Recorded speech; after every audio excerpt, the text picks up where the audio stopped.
भन्न मन लागेका थुप्रै कुराहरू थिए, तर मलाई उसको सिन्दुरको ख्याल गर्नुपर्ने बाध्यता जो थियो, त्यसैले धेरै कुराहरू अड्कलेर मात्र बोल्न थालेको थिएँ।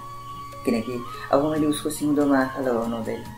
अब पनि मैले त्यसो गरेँ भने उसी साँच्चीकै प्रेम होइन, स्वार्थका अधीन छ। ए साँच्चै कति गाढा लागेछ नि त्यो सिउँदोको सिन्दुर, कस्तो मनमोहक लाग्दैछ त्यहीँ हेरिरहँ। भनिन्छ नि, लोग्नेले धेरै माया गर्ने स्वास्नीहरूको सिउँदोमा सिन्दुर गाढा लाग्छ अरे। बधाई छ हजुरलाई, मभन्दा धेरै माया गर्ने मान्छे पाउनु भएकोमा। मेरो कुराले उसको दुवै आँखाका काजलहरू मेटिए। मैले नरुनु भन्न पनि सकिनँ र आँसु पुसिदिन पनि सकिनँ। मनमा नै धेरै रिसाएँ, यो मैले कस्तो प्रेम गरेँ। उसको आँखाको आँसु पुसिदिनसम्म नसक्ने म कस्तो प्रेम, म कस्तो लाचार प्रेम। झट्ट हातहरू माथि उठाएँ, उसको आँसु पुसिदिनुपर्छ भन्ने लाग्यो। तर फेरि मेरो नजर उसको आँसुमा होइन, सिउँदोमा गएर अड्किए र तत्कालै हातहरू फर्किहाले पनि।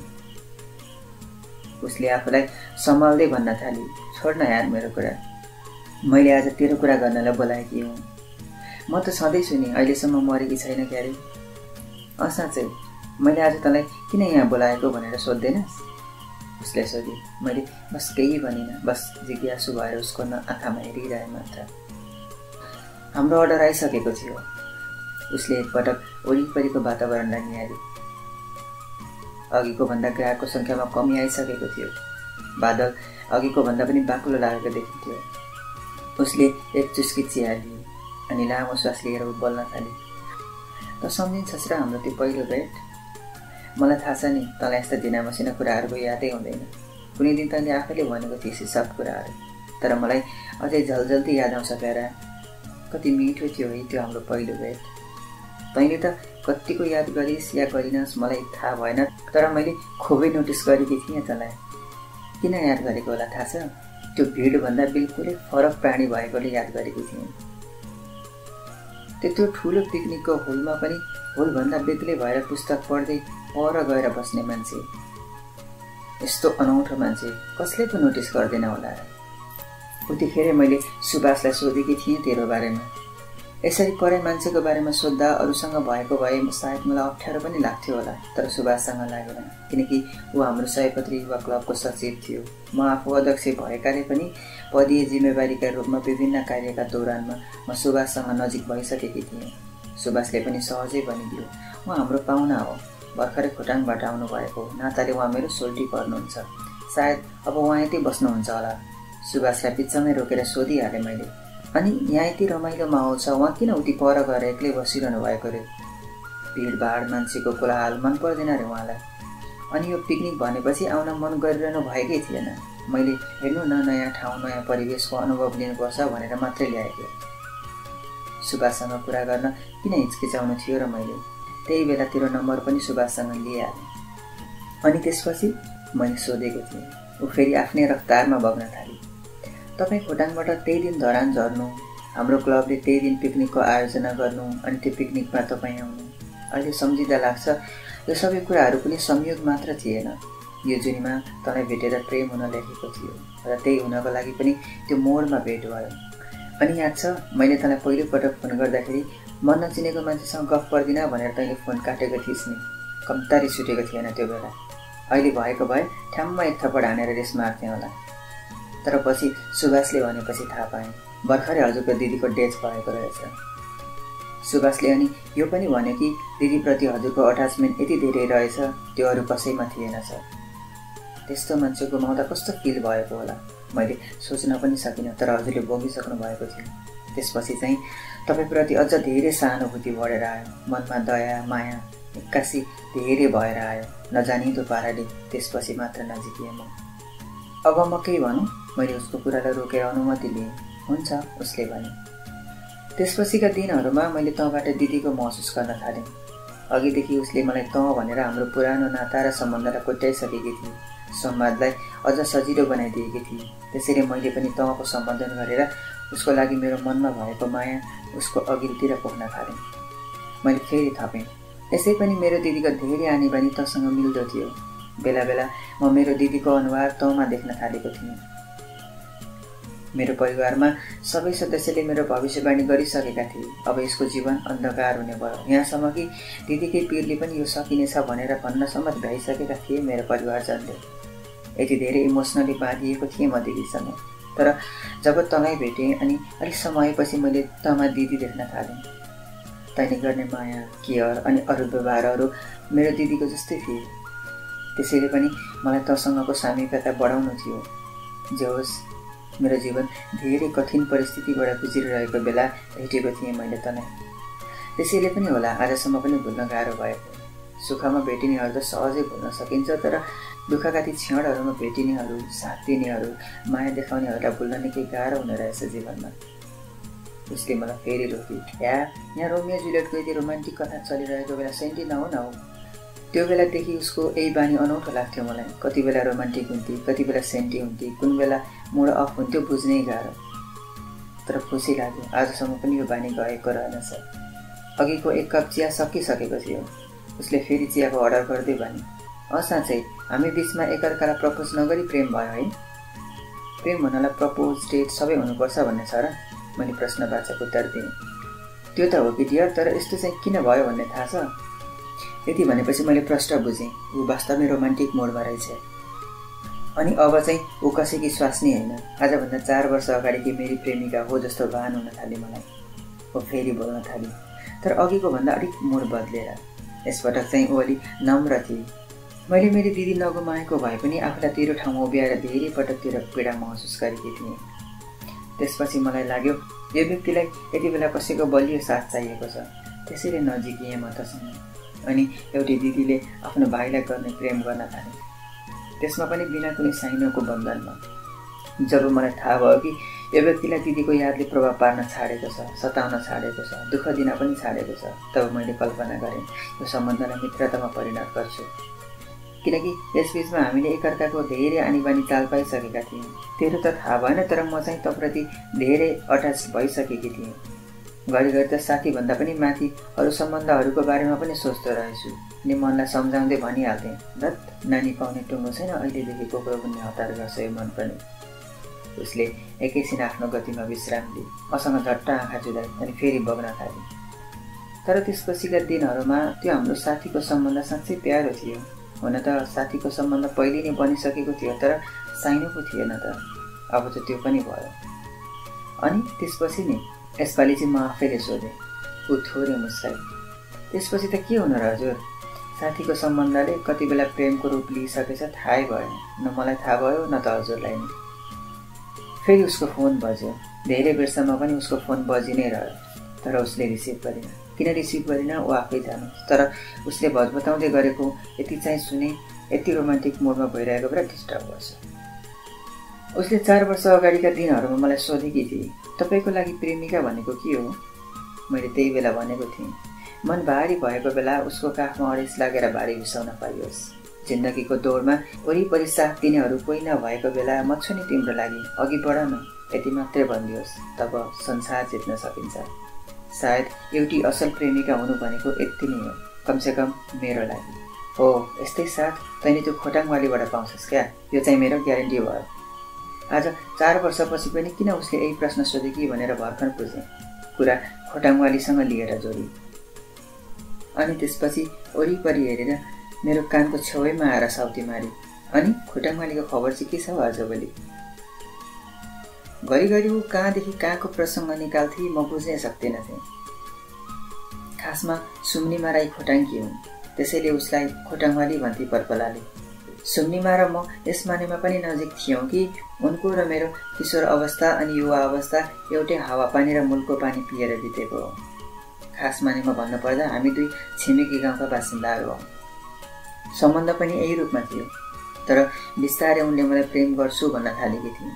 उमेरले उनी मभन्दा निकै सानी थिइन्। मलाई आफूभन्दा साना केटी मान्छेप्रति वास्तै नलाग्ने, बच्चै जस्तो लाग्ने। त्यसैले मैले उनको त्यस कुरालाई हालत एउटा आवेग र आकर्षणको रूपमा बुझेको थिएँ। तर सुम्नेमा यस मानेमा निकै संवेदनशील थिइन्। प्रेमिल मेसेजहरू गर्थिन्, अपनत्वको आवाज दिलाउने हर सम्भव चेष्टा गर्थिन्। एकरो नै सही, निकै केयर गर्न खोज्थिन्, माया गर्न खोज्थिन्। म उनका भावनाहरूलाई कदर त गरेँ, तर स्वीकार गर्न भन्ने सम्भव थिएन। पर्वलाभन्दा रूपवान पनि थिइन् सुम्निमा, तर उसको अघिल्तिर मलाई फिक्का लाग्थे सबै। भनिन्छ नि, एउटा पुरुषको हृदयमा बसेकी नारीको अगाडि विश्व सुन्दरीको पनि तुलना हुन सक्दैन। पर्वला एक दिन मसँग यही कुरा रिसाएकी पनि थिए। कारण थियो उनी सुम्निमा। पछिल्ला दिनहरूमा सुम्निमाको हरकत निकै बढिसकेको थियो, तर बिल्कुलै प्रेमिल हरकत थियो त्यो। त्यसपछि मैले सुम्निमासँगको भेटघाट पनि बन्द गरिदिएँ। त्यसपछि त पर्वलाले सुम्निमासँग भेट पनि गरेछ। भेटपछि उसले मसँग भनेकी थिए, खोटाङवाले साँच्चै प्रेम गर्छ तँलाई। मैले केही भनिनँ। बस त्यसपछि झन्झन गरेर सुम्निमासँगका सम्बन्धहरूलाई, ती बोलचालहरूलाई इग्नोर गर्दै गएँ। आज एक्कासी कसरी उसले सुम्निमाको कुरा निकालिरहेकी छ म सोचमग्न भइरहेको थिएँ। उसले फेरि सोधी, किन नाजवाफ हुनुभयो नि? म फेरि मौन बसेँ। अनि एकछिन पछाडि उसैले कुरा उठाए, हिजो मैले खोटाङवाललाई भेटेकी थिएँ। खासमा भन्नुपर्दा उसकै कारणले आज मैले तपाईँलाई भेट्न बोलाएकी हुँ। अनि मैले फेरि सोधेँ, किन, के भन्दै थियो उसले? उसले तपाईँको हकीकत सुनाउँदै थिए। बौला जस्तो भएर हिँडेको छ अरे भनेर सुनाएकी थिए। काममा पनि ध्यान नदिएर होला, लापरवाही गरेर होला अफिसबाट निकालिदिएको रे। पढाइमा कहिले सेकेन्ड नहुनु परेको मान्छेलाई आजभोलि विषय लाग्न थालेको छ अरे। 2 महिना अगाडि खोटाङवाली तपाईँको घर पनि गएकी थिए रे। घर परिवारमा कुरा गर्दा सहाराका लागि एकजना बुहारी आवश्यक छ भन्नुहुँदै थियो अरे। तर तपाईँ जीवनभर म अब कसैको पनि हुँदिनँ भनेर अडान कसेर बस्नु भएको छ अरे। विवाह नै नगर्ने मूर्खता पनि साध्दै हुनुहुन्छ अरे। त्यसैले पनि होला आज मलाई तपाईँलाई भेटेर केही कुरा सम्झाउनु पर्यो भन्ने लाग्यो। अनि त्यस पछाडि भेट्न खोजेकी। नत्र त सुकिसकेको घाउलाई फेरि कोतार्ने साहस किन गर्थेँ र मैले? अनि फेरि तेरो त्यस्तो हकीकत छ भनेको सुन्दा म आफूलाई सम्हाल्न पनि त सक्दिनँ। यसपटक बढी प्रेमिल भई र त तँ भनेर सम्बोधन गरी। हेर, अब मलाई कसैसँग विवाह गरेर प्रेम बाँड्ने हिम्मत नै छैन, किनकि तँसँगको त्यो आवाज म अरू कसैसँग पनि साट्न सक्दिनँ। मलाई फेरि थप्न मन लाग्यो, आफ्नो विवाह भएको छ भन्नेमा जिन्दगी कटाउन सबैले विवाह नै गर्नुपर्छ भन्ने सोचेकी छस् कि क्या हो? उसले यसरी एकहोरो मेरो विवाहको विषयलाई लिएर जिद्दी गरेको सायद मलाई मन परिरहेकै थिएन। त्यसैले नचाहेर झर्किएछु। उसले अचम्म मान्दै मतिर हेरी, ओ हेलो, कोसँग यसरी झर्केको? अर्काकी स्वास्नीसँग यसरी झर्किन अप्ठ्यारो लाग्दैन? ऊ हिस्सा हाँसी, तर म भने हाँस्नै सकिनँ। सधैँ त उसको हाँसोमा हाँसो र आँसुमा आँसु मिलाएर साथ दिएको थिएँ। यसपटकका शब्दहरूले नराम्रोसँग बिजेछ क्यारे। मनै खुसी भएन। त्यस पछाडि कसरी हाँस्न सक्नु? म एकछिन एकोरिएछु पनि। उसले मलाई झस्काउँदै भने, हेर केटो, यसरी भावनामा बहकिएर जिन्दगी कट्दैन र यस्तो खाले प्रेम उपन्यासमा मात्रै सम्भव हुन्छ, रियल लाइफमा होइन। म जाबो एउटी केटीको लागि त पुरा जिन्दगी किन बर्बाद गर्दैछस्? बेलैमा होसमा आइज, यसरी कतिन्जेल? ऊ अझै केही भन्न चाहन्थे। मैले बिचैमा रोकेर भने, बस अब एक शब्द पनि अरू नबोल, पुग्यो मलाई। भनेपछि तेरो प्रेम मजाक रहेछ होइन? यही कुरा पहिला किन भनिनस्? त्यो बेला मलाई किन प्रेम गर्न सिकाइस्? किन जीवन जिउन सिकाइस्? अनि त्यतिका सपनाहरू देखाइस्? आखिर किन? आज यही भन्नको लागि म झर्किएँ। वरिपरिका सबै मान्छेहरूले हामीलाई हेर्न थाले। एकछिन त वरिपरिको वातावरण नै शान्त भयो। काउन्टरमा बस्दै गरेको डिजे पनि बन्द भयो। मान्छेहरू मुखामुख गर्न थाले। सायद उसले त्यहाँको परिस्थिति बुझिसके अरे। मेरा दुवै हातहरू समाते र भन्न थाली, सरी प्यारा, मेरो त्यो इन्टेन्सन थिएन। उसले फेरि शिर निहुराए अनि रुन थाले। आखिर त किन बुझ्दैनस्? म तेरो राम्रो घरबार भएको हेर्न चाहन्छु। त्यसपछि मात्र मर्दा पनि सायद आनन्दका सासहरू फेर्न सक्छु होला। बुझ्न यार, मेरो चाह यति हो, तँलाई माया गर्ने, केयर गर्ने, जीवनभरको सहारा बनिदिने कोही होस्, कोही भेटियोस्। मैले त त्यो साथ दिन सकिनँ। प्रार्थना गरेकी छु तेरो जीवनमा त्यस्तो मान्छे आओस् जसले मेरो पनि कमी हुन नदियोस्, मेरा यादहरू पनि आउन नदिने गरी माया गरोस्। उसले ममाथि बिन्ती बिसाए। मैले त चाहेको ऊ मात्र हो, अनि चाहँदा नपाएको पनि ऊ मात्र। अनि ऊ बाहेक अरू सोच्ने त्यो सम्भवै थिएन। भनेपछि मैले विवाह गर्नु पर्यो भनेर भेट्न आउनुभएको है आज तपाईँ? मैले सोधेँ। अब त 30 वर्ष भइसक्नु भयो। कपाल र दारीले पनि सेतो रङहरू छर्ने बेला हुन थालिसक्यो। उमेर ढल्केपछि त कसले पत्याउँछ र? अहिले पनि नगरे कहिले गर्नुहुन्छ? उसले मेरो उमेरलाई किच्याए। मैले जवाफ फर्काएँ, 30 होइन, 31 लागिसकेँ। सायद उसलाई धेरै बेर एकै ठाउँ बसिराख्न अल्छी लागेको हुँदो हो। भेरेटारको टावर जान अनुरोध गरे। मैले सहमति जनाएँ अनि हामी मर्यौँ टावरतर्फ। बाटोमा ऊ निकै प्रफुल्लित देखिन्थे। जब हामी टावर चढ्ने त्यो उकालोमा पुग्यौँ, उसले मेरा हातहरू समाए। यसपटक त्यो मन भारी भयो।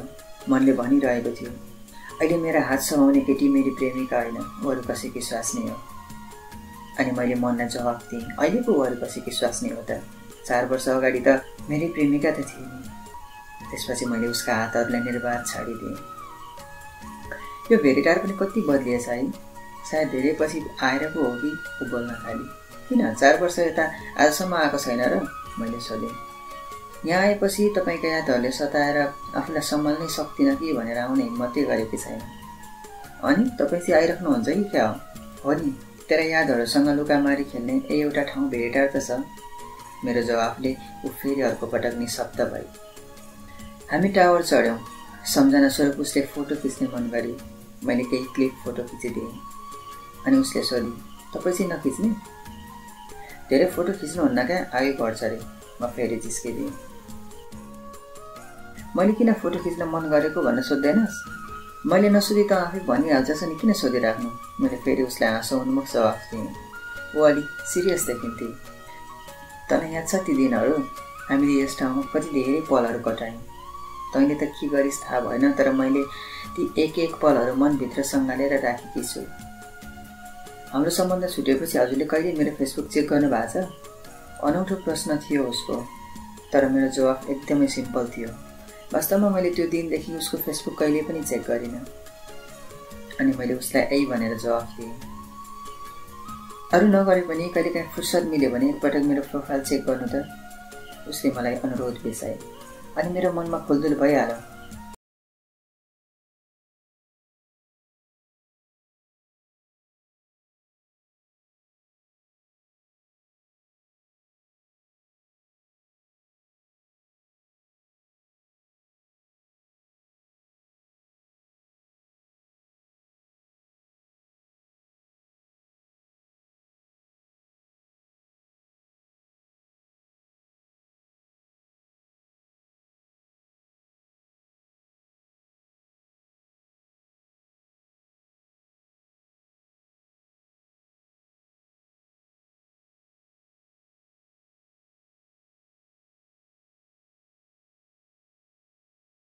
अन्तमा आइसकेका थियौँ।